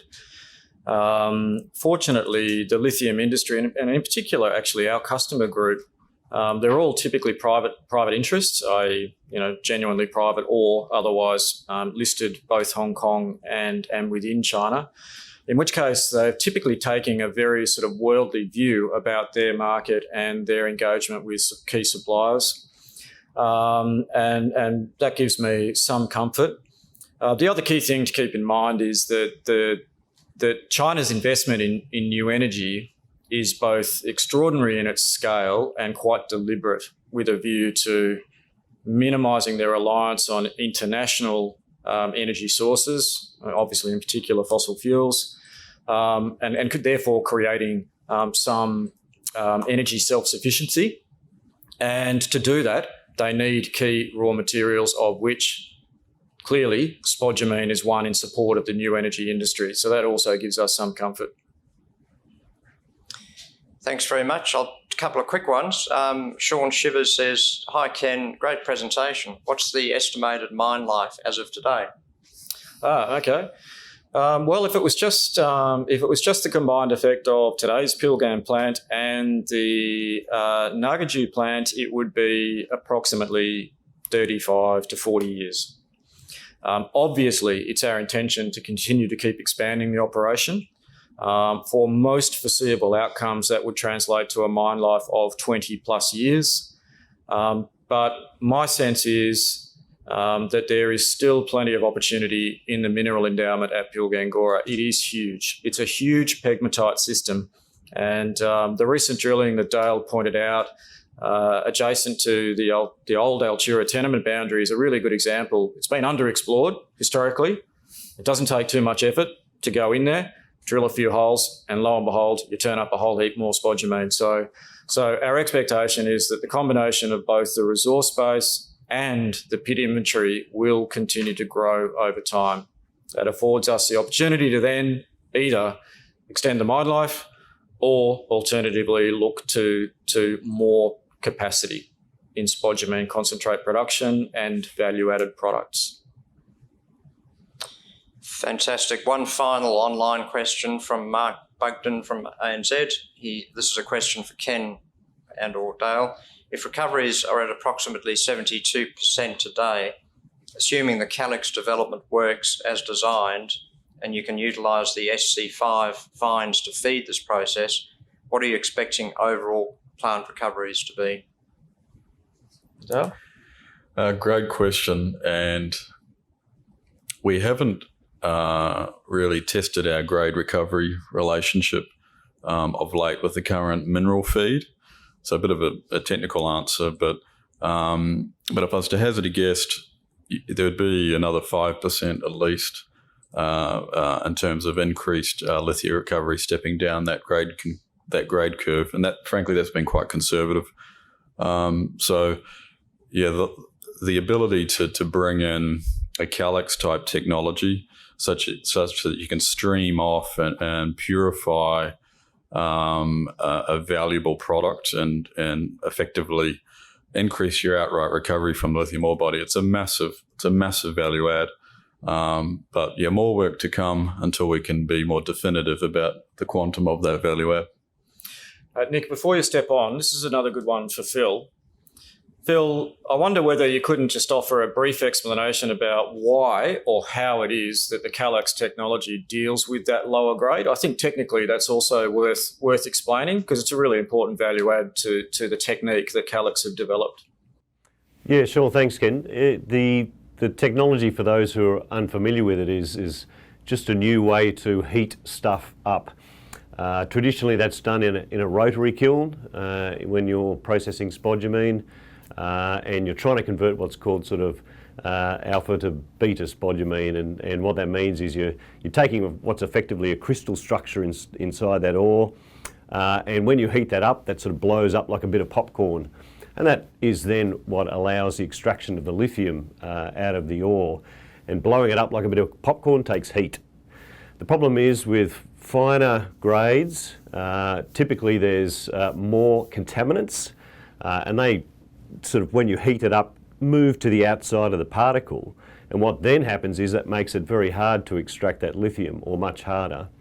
With our technology, we have a vertical kiln, and basically you take a fine powder and you drop it down that vertical kiln, and it's basically just floats down through the kiln.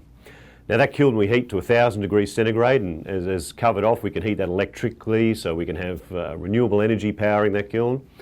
But what we can do is get the temperature profile right on that kiln, so that the spodumene ore, as it floats down, is cooked perfectly. You don't overcook the popcorn and burn it. So as it exits the base of the kiln, you get the maximum conversion without all those contaminants coming to the outside and blocking what will then be your downstream lithium extraction. So that's a brief, hopefully, explanation of how the technology works in spodumene processing. Well done, Phil. Great, thank you very much, Phil. While we're in Sydney, I might just throw the line open now to Ashley from Chorus Call. Ashley, are you there? Yes, thank you. We are showing no questions on the phone at this time. Okay, we'll come back and check with you at the end if anyone has popped up, but we're off the hook on the phone questions at least, so we might go straight into the room here in Perth. Ladies and gents, we've got 2 roving mics, and they'll come to you for COVID safe reasons. So we might start over here. Thank you. Mitch Ryan from Jefferies. You've talked to the greener aspect of the MOU with Calix. Can you just flesh out your thinking on this in terms of the fact that the CLX creates a CO2, so that moves into a Scope 1 emission? How have you thought about that process? And you've talked about wanting to be greener? Yeah. No, Mitch, you've hit on a good point there.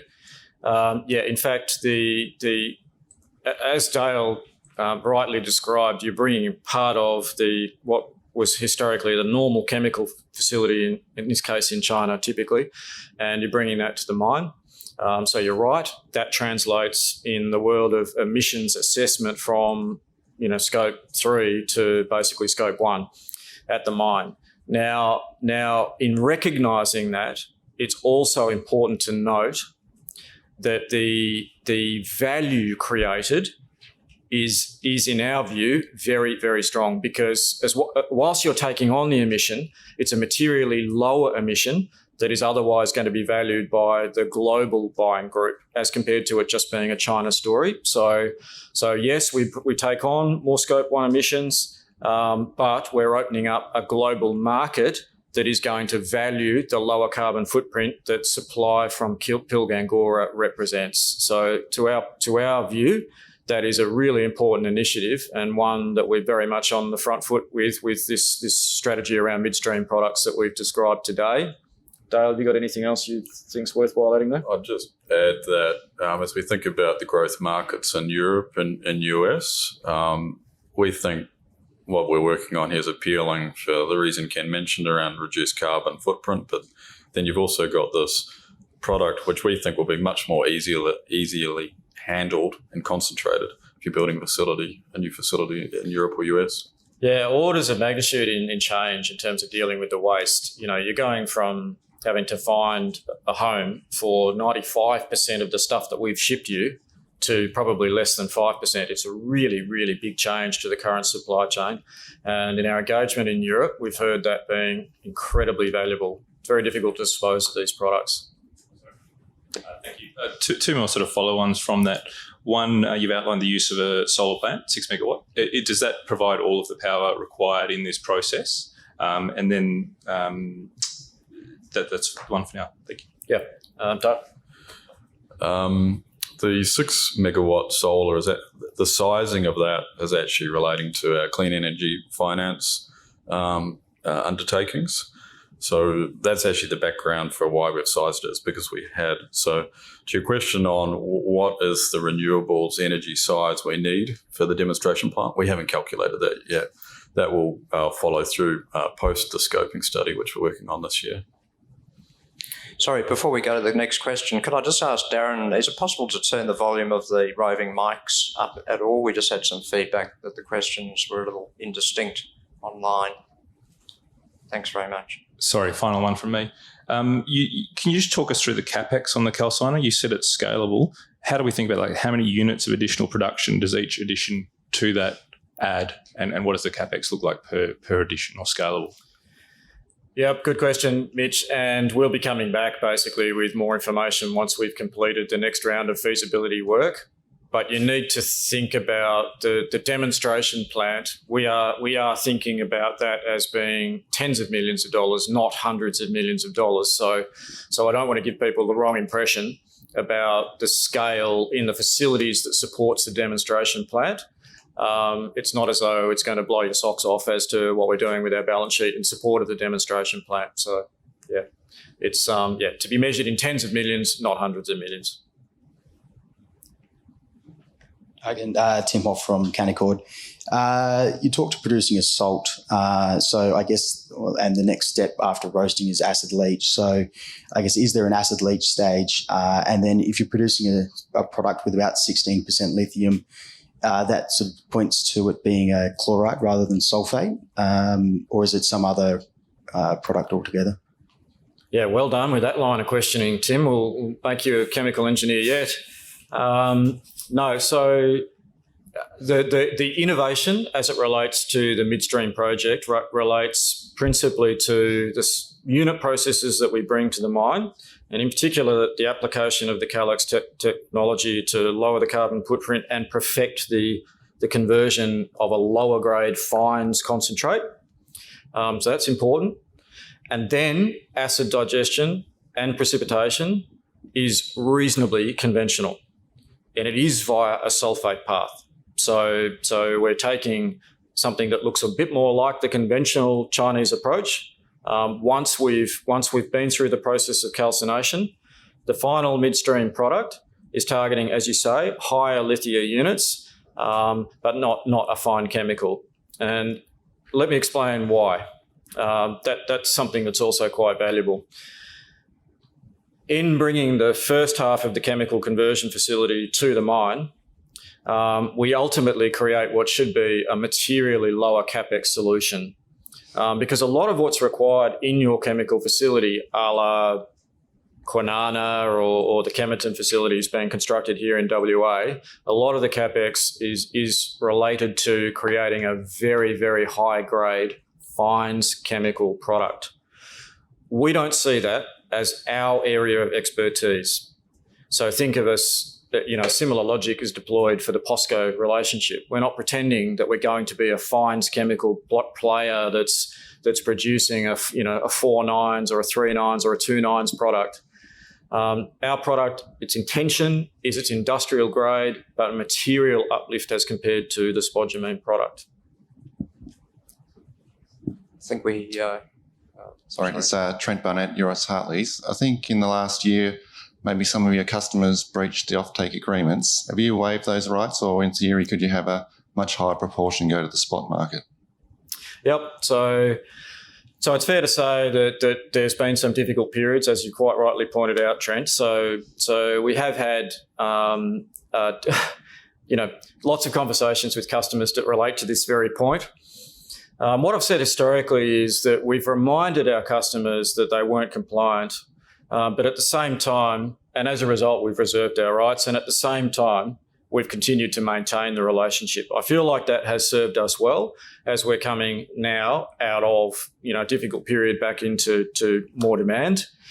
Because we have customers that are the best integrated into the sophisticated kind of tier one battery supply chain. So our partners are typically aligned with the most important partners in the battery world: Japan, Korea, the big players like CATL in China. There has been some tinkering as it relates to the contractual terms, but I don't want to say that they're wholesale. They relate to things like we've previously described, provisional pricing mechanisms, some reset in the underlying terms around time frames for price, and that's pretty much where we targeted our efforts in those conversations. Thank you. Question down the front. Thanks. Hi, it's Jack Gabb at Bank of America. Can you talk a little bit more about the potential optimization from producing a midstream product? So what's the potential freight cost saving? Can you push through higher iron oxide grades into the concentrate or the salt? And in terms of sort of crush size, because you can maybe recover more fine material, can you lower the crush size as well, or recover more of the sort of sub 1 millimeter type material? Thanks. Yeah, good question, Jack. So going backwards, last point first, you're right, but it's actually the reverse. So what Calix brings to the table is the opportunity to deal with a finer grade concentrate in calcination at a lower grade. By implication, and Phil mentioned the same thing, by implication it means there's more impurities in there. The really strong benefit that Calix brings to the table is those impurities don't then necessarily penalise the conversion and the recovery of the lithium. So the answer to your question is yes, you can handle more impurities in the fines concentrate as dealt with by Calix. And as a result, at a mine level, we can recover more spodumene. It's a really healthy match between the technology as envisaged by Calix and the fine concentrate, and in particular, the fine fraction of the fine concentrate, which means we can optimise our flotation circuit and fundamentally push through more product and as a result, recover more product. Second one, shipping. A big benefit that comes out of the midstream strategy is to rationalise the freight task. You basically move from being spodumene in bulk to being, so by bulk it means tipped into a ship's hold, to it becoming much more conventional in lithium terms, i.e. a bagged product. So you move from being bulk shipping to a bagged product. For reference, say, 2-ton bulker bags, that type of thing. That also means you can ship smaller lots. You can target containerised vessels. It's quite a different freight task, and as a result, gives you a lot more flexibility, and ultimately, we'd hope lowers the cost. The good news is that Port Hedland Harbour's moving in the direction of regular container freight and break bulk freight, which means more service as compared to today. So by the time we get to a commercial product, we'd expect to be able to have a reasonable service out of Port Hedland. Was there three? Was there a third one, Jack? No? Just lowering the crushing size. Oh, grind size. Yeah, well, actually, on that particular one, I'll hand over to Dale. Okay. Good question, Jack. And the levers you mentioned are all up for grabs and to be explored. Grind size being one.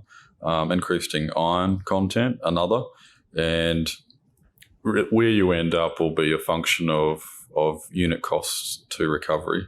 So we haven't done the work yet, but it may well make more sense to do more grinding to get more finer particles that therefore can convert through the Calix technology. That may well make sense, particularly if the impurities are higher, because certainly the test work we've seen to date, Calix versus traditional, for fines concentrate, it wins hands down. That's very, very clear. And that's not even considering the downtime events that the chemical plants have, chipping out the kiln, all of those types of eutectic challenges. We think we're onto something far superior for fines concentrate, but plenty more work to be done to bed all that down. Trent Barnett, Euroz Hartleys again. So do you think the midstream product, is that going to be competitive on a carbon basis with North American hydro spodumene into Europe? Does that make sense? Yeah, no, that makes sense to me. Mid-strength, mate. I think you've just branded something there. Well done. Yeah, I like it. Yeah, between Ramsay Street, the BMX platform, and now mid-strength, I reckon you're onto something. I made the point during the presentation that those that called the hard rock supply chain as being overly carbon intensive called it way too early. There is a lot more innovation to come to the table because we are a relatively young industry, and it's only now that people are seriously thinking about how to change the supply chain. We'd like to think that we're at the leading edge of that, in which case I would argue, yes, absolutely. The Pilbara, don't forget that the Pilbara is one of the world's great renewables resources. That's why, FMG are targeting Fortescue new industries, and it's to take advantage of what is one of the world's great solar resources. And in our particular part of the woods, we also think wind resources. So there is a huge opportunity to change the game. And yes, the combination of new technology, rationalising the supply chain, and in particular, our proximity to the port, basically 100 kilometres as the crow flies, is absolutely globally competitive, I would argue. And as I said, those that are calling it too high, they're calling it way too early. I think we're going to do well. Question on the left. Ken from Drummond Knight. The BMX platform seems to be a potential game changer. How much of your production do you intend to allocate to that platform? Yep. So in the first instance, it's principally described by what's available via the Nugajoo plant. Now, sorry, I single out the Nugajoo plant, but basically we think about the entire portfolio of production. But it just so happens that that's the piece that's new, additive, and uncommitted in offtake. There is a little bit that's freed up as it relates to original Pilgrim Plant production. Our intention would be to take advantage of that on the BMX platform and the leverage that we feel should emerge as a result of that production. So 200 to 230,000 spodumene concentrate tons in the short and the medium term, as compared to a total portfolio of about 580,000 tonnes once we've commissioned and ramped up the Nugajoo plant. In the medium term, we free up more capacity from the original offtake agreements from the inception of the Pilgrim project, and it translates to 400,000 tonnes plus. Now, we say plus because there might yet be other flexibility about the allocated product in the original Stage 2 project development. So as a minimum, 400,000 tonnes, but could very well be higher in the medium term.